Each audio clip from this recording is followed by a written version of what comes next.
Brigitte Bardot, bonjour. Bonjour. Merci d'être ici à Genève. Vous êtes là pour votre combat, pour les bébés phoques, combat très ancien, combat de 30 ans. Combat usant, combat qui revient sans cesse, qui s'est arrêté pendant une dizaine d'années, qui a repris de plus belle en tuant 1 million de phoques tous les 3 ans. C'est quelque chose d'usant, de triste, et qu'avec Franz Weber, nous ne lâcherons jamais, puisque Alors, nous avons commencé comme ça. Franz Weber, c'est votre compagnon de combat. C'est pour lui notamment que vous venez ici. C'est assez rare que vous vous déplaciez.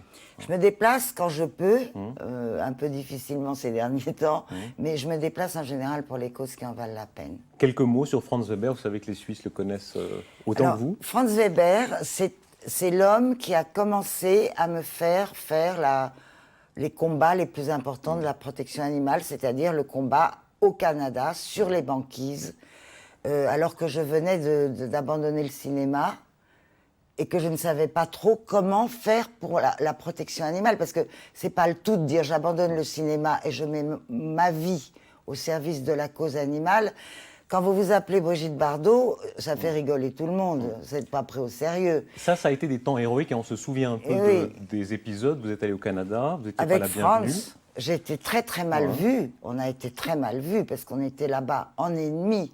On nous refusait la nourriture, on nous refusait le principe même de la survie. On couchait par terre dans des sacs de couchage dans une maison chez l'habitant parce que dans l'hôtel, on ne voulait pas nous accueillir, dans le seul hôtel du coin. Vous rappelez que Marguerite Yourcenar, l'écrivain, jouait un rôle aussi important. Quand elle a été élue à l'Académie française, on lui a demandé quelle était la personne de France qu'elle aimerait rencontrer et qu'on aimerait l'inviter pour lui rendre honneur.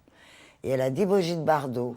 Or, moi, j'étais à la Madrague, à Saint-Tropez en plein hiver, à ce moment-là, des bottes avec de la boue partout, en train de donner à manger à mes chevaux, à mes chèvres, à mes trucs et à mes machins. Et j'ai dit non, j'y vais pas. Et elle a dit bon, ben c'est pas grave, moi je vais y aller. Et elle est venue à Saint-Tropez, un soir de pluie battante, seule avec son chauffeur. Moi, j'étais pleine de boue partout parce que je venais de donner à bouffer à mes animaux et tout.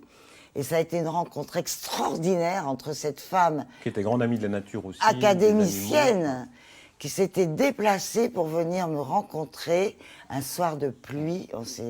On a passé la soirée au coin du feu toutes les deux et c'était extraordinaire. 30 ans de combat, vous le disiez vous-même, au fond, on tue encore plus de phoques, je crois que c'est exact Oui. maintenant. 3 fois plus. Est-ce que ça te désespère pas? Si, ça fait du mal, ça désespère et ça m'entame le cœur profondément parce que je me dis qu'il y a une déshumanisation de l'être humain.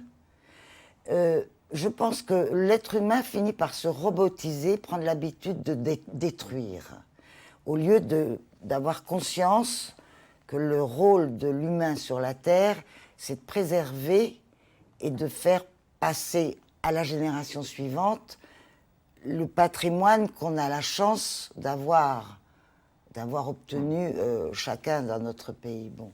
Mais est-ce que vous avez le sentiment quand même d'être utile alors que apparemment ça ne prend pas? Ah, attendez, alors le sentiment d'être utile, oui, parce que si on ne fait rien, il ne risque pas de se passer quelque chose. Le fait de lutter, même à fond perdu, même à coups de pleurs et de cafards et de cœurs déchirés, mais il faut lutter, parce que si on baisse les bras, qu'est-ce qui va se passer? Rien, ça va continuer de plus belle. En tout cas, vous faites peur à certains États. On voit des États comme le Canada publient des notes où ils expliquent pourquoi, quand même, c'est pas si terrible la mort des phoques.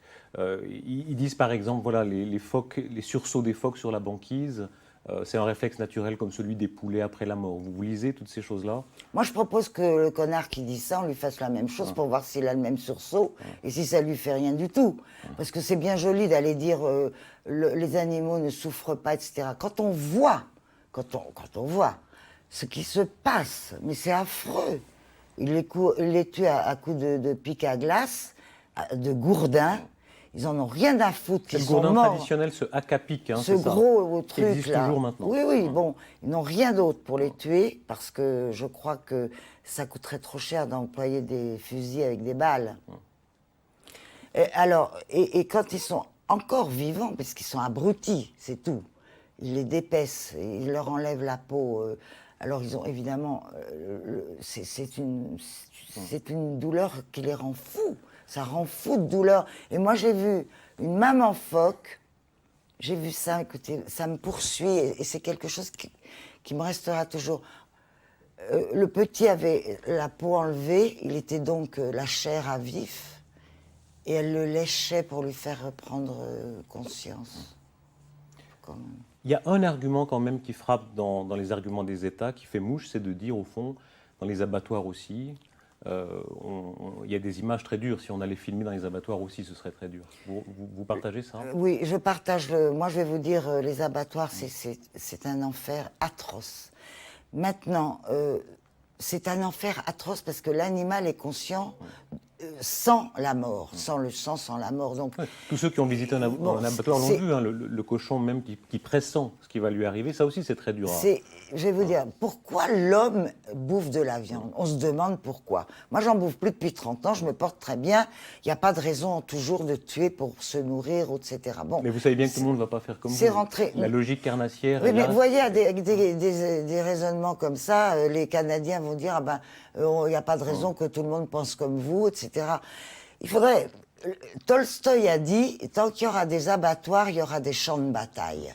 Le sang appelle le sang, la violence appelle la violence, le fait de tuer, et de tuer à la chaîne, dans des conditions atroces, les animaux, que ce soit dans les abattoirs, dans les batteries d'élevage de renards pour la fourrure, que ce soit sur la banquise, qui est un abattoir à ciel ouvert.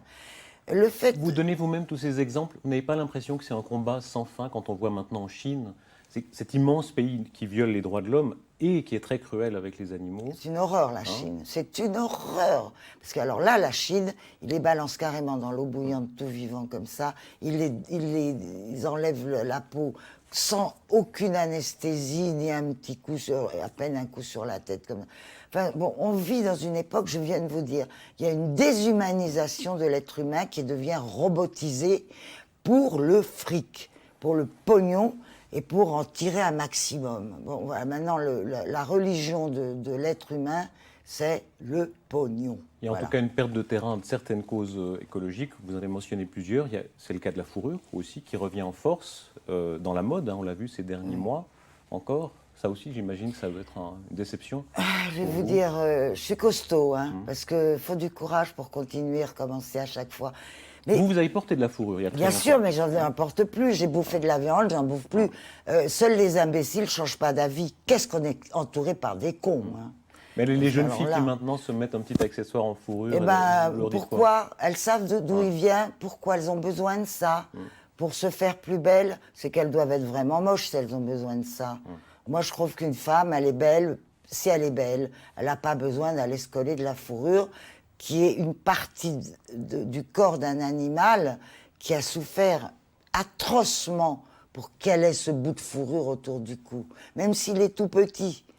Dans votre quotidien, vous l'avez dit, ça fait 30 ans que vous ne mangez plus de viande. Oui. Quoi d'autre? Qu'est-ce que vous faites dans votre vie de tous les jours qui est vraiment en adéquation avec votre combat? Je fais ce que je suis en train de faire avec vous pour le quart d'heure, déjà. C'est pas trop pénible, ça? C'est pas trop pénible, non. Pour l'instant. Mais je le fais à longueur de journée, de temps. J'ai ma fondation, qui est maintenant reconnue d'utilité publique depuis très longtemps, qui marche très très bien et qui essaye de faire passer des messages et de sauver dans le monde, pas seulement les chiens et les chats, tous les animaux. Et ça, c'est du boulot, je peux vous dire. Ça remonte au grand tournant de votre vie, quand vous aviez 38 ans, puis que vous avez abandonné la carrière de star. Hein. Oui. Aujourd'hui, est-ce que parfois vous avez des regrets de l'ancienne vie? Jamais. Jamais. Je vais vous dire, c'est pas du tout de... Je ne pense plus du tout à cette vie de star que j'ai eue, qui m'a servi beaucoup pour avoir le nom que j'ai, pour avoir comme un pied à l'étrier, une espèce de marchepied pour pouvoir avoir la possibilité de créer une fondation. Parce que vous savez que c'est un drôle de boulot. Hein. Au départ, je l'ai fait toute seule, avec mon argent. J'ai tout vendu, ce que j'avais, pour avoir les fonds. J'ai donné ma maison, la Madrague, à ma fondation. Vous avez seulement l'usufruit? J'ai l'usufruit et je donnerai je donnerais ma vie, si ma vie pouvait contribuer à arrêter toutes les souffrances des animaux, les souffrances inutiles des animaux dans le monde, je vous jure que je donnerais ma vie. Vous avez eu une vie, une carrière extrêmement flatteuse. Je lisais que pendant 10 ans, vous avez été la femme dans l'univers la plus photographiée de tous les temps. Vraiment, on n'a aucun regret de ça. Il n'y a pas un moment où vous regardez dans la glace, où vous vous dites c'était une belle époque.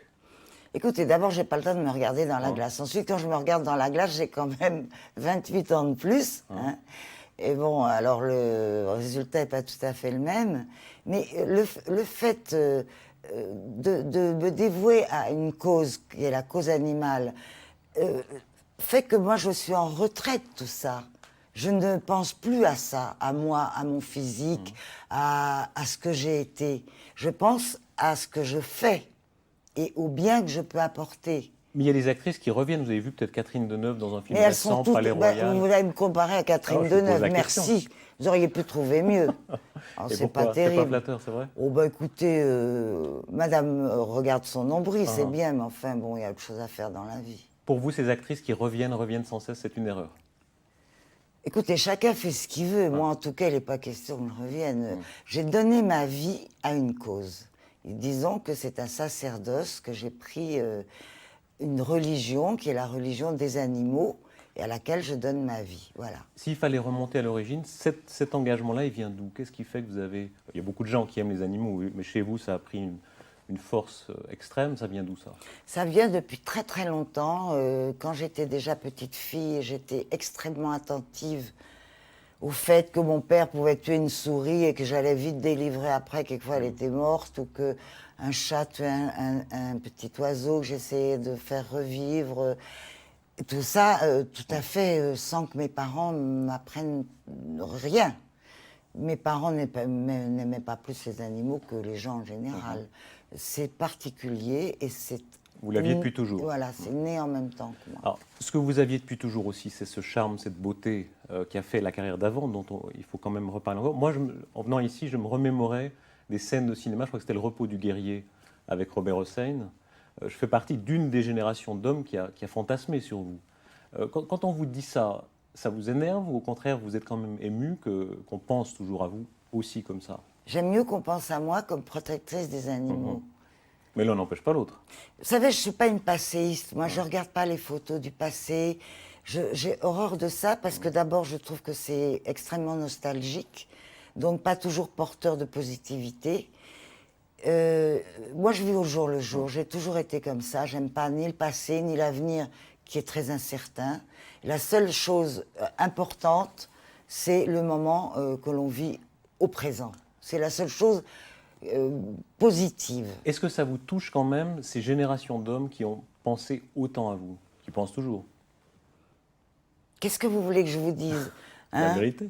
Mais je m'en fous. Ah, complètement. Ah oui. Ça me fait une belle jambe. C'est très gentil, mais c'est pas maintenant que ça va m'apporter quoi que ce soit. J'ai un combat qui me détruit. J'ai un mari qui m'aide.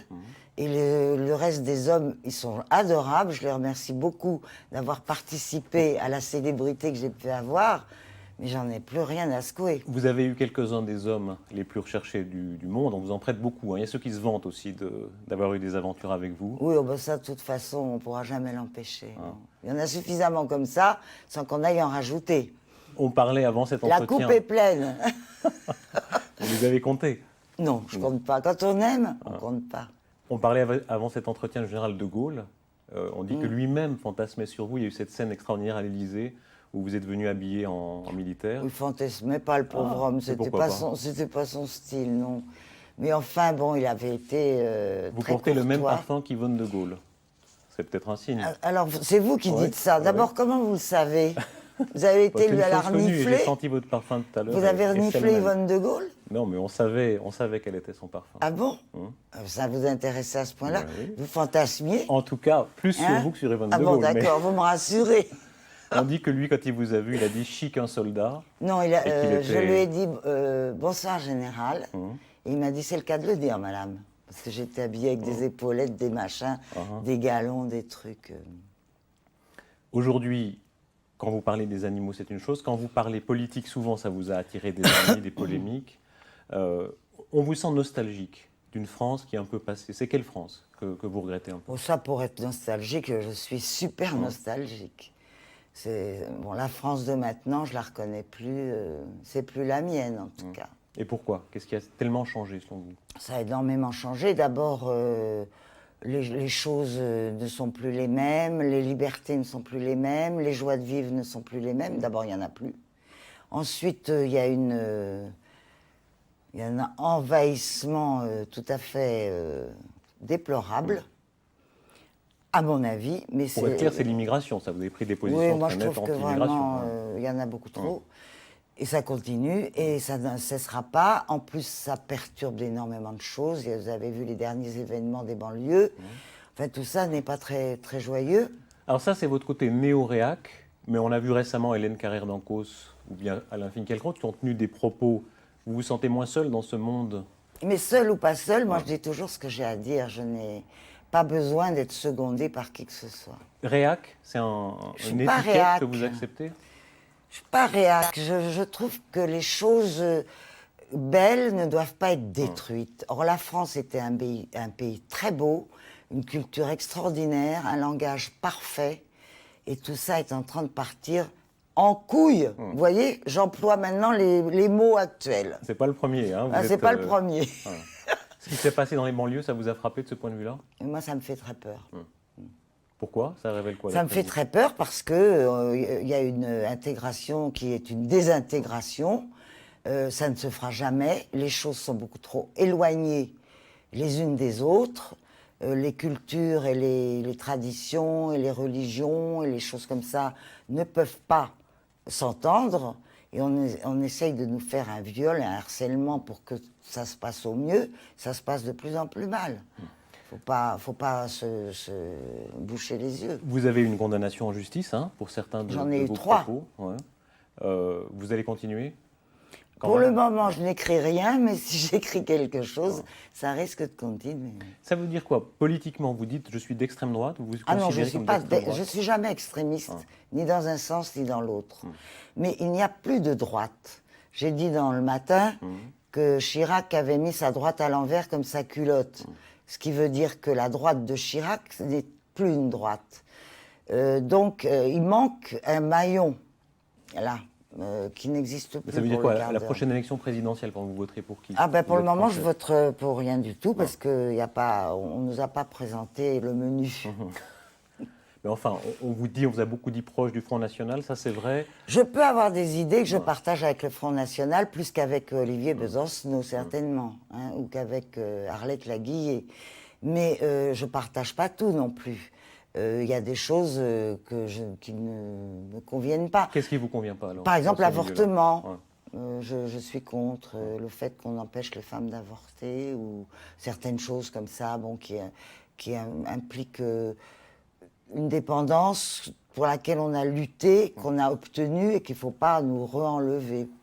Ce côté-là, appelons-le comme on veut, nostalgique, réac, enfin, il vous vient d'où? Quelle enfance vous avez eue? J'ai une enfance élevée par des parents qui étaient de droite, une bourgeoisie assez austère. Dure?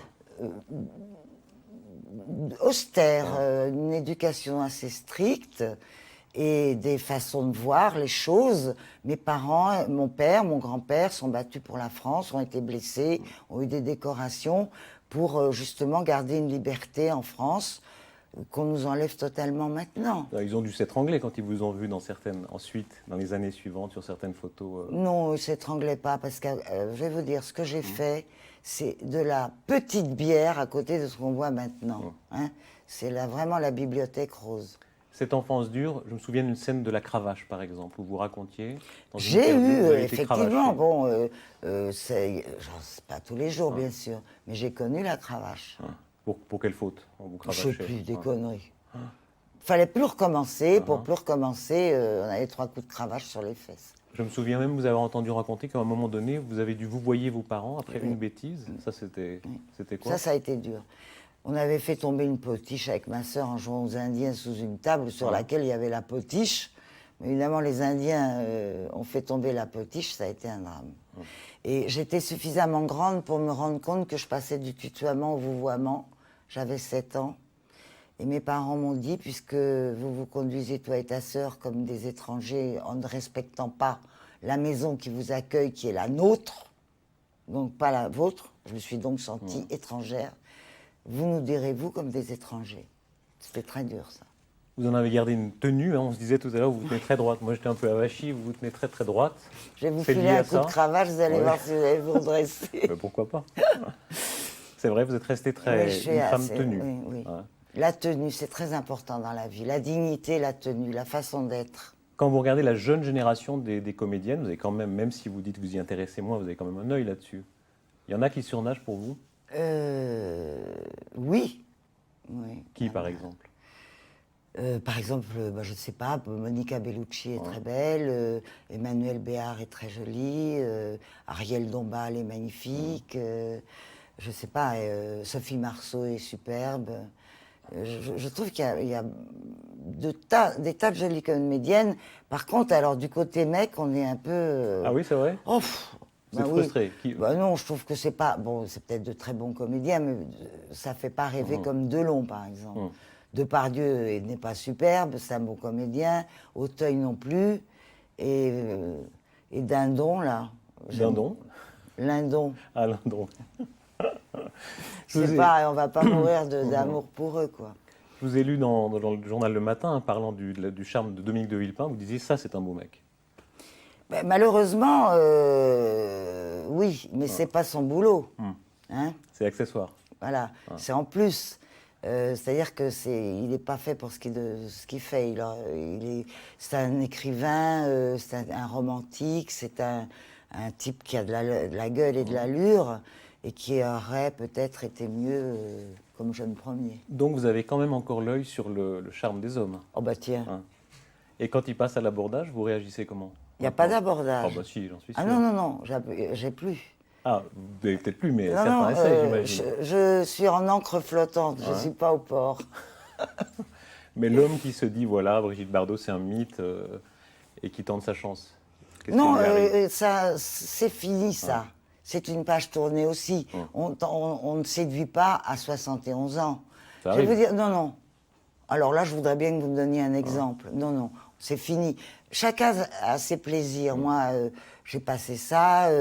Je suis très très bien avec un homme qui vit avec moi. Je ne suis pas à l'abandon.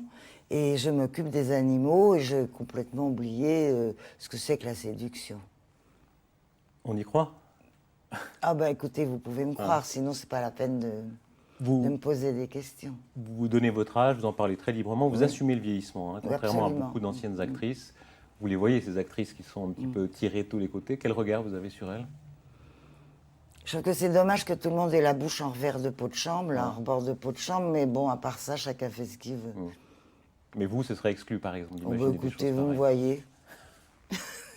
Vous parlez très librement de l'âge, de la mort aussi. C'est une chose que vous affrontez. La mort, elle est inéluctable.